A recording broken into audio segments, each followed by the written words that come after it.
As Earth Day draws near, I propose we pause to consider our role on this finite planet.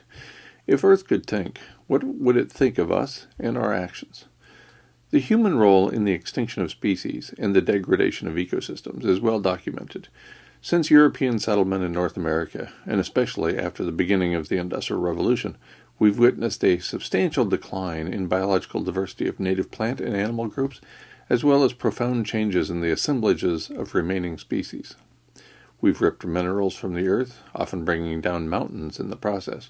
We've harvested nearly all the old-growth timber on the continent, replacing thousand-year-old trees with neatly ordered plantations of small trees, sometimes called dog-hair thickets.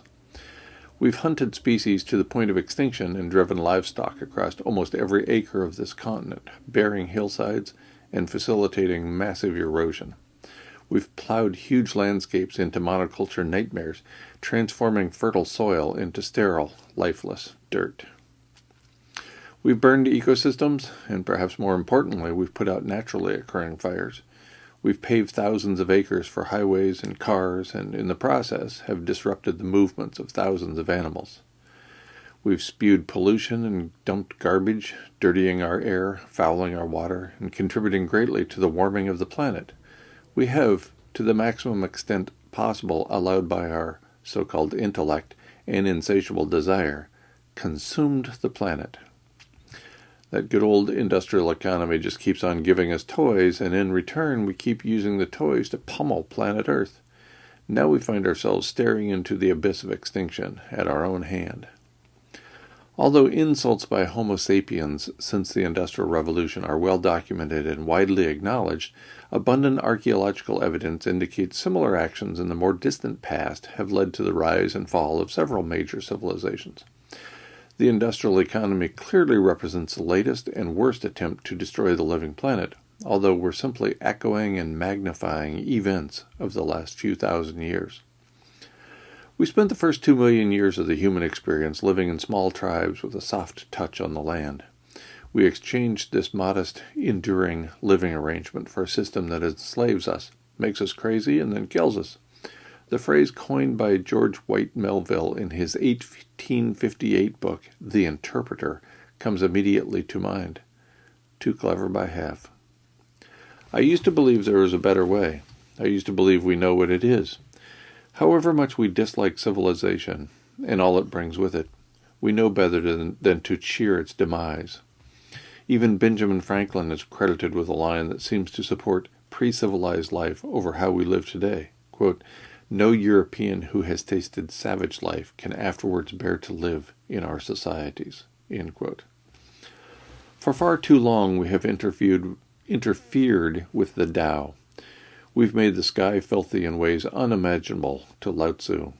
We've depleted the earth in ways unforeseeable to anybody of his time. We've caused and continue to cause extinction of species at a rate several orders of magnitude above the historical rate. The equilibrium has crumbled, and now, more than 10 million years into the human experience, we face the accelerating collapse of the industrial economy. Some are cheering for it. Some are cheering for the collapse of industrial economy. Some of us know better.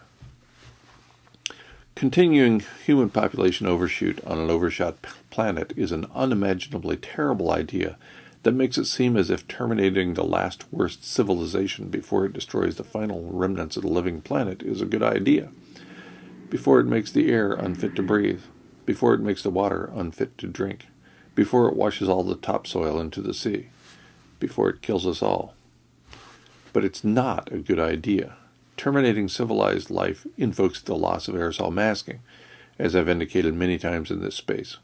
The resulting rapid overheating of Earth likely will take all life on Earth into the abyss of extinction, as I have mentioned repeatedly in this space.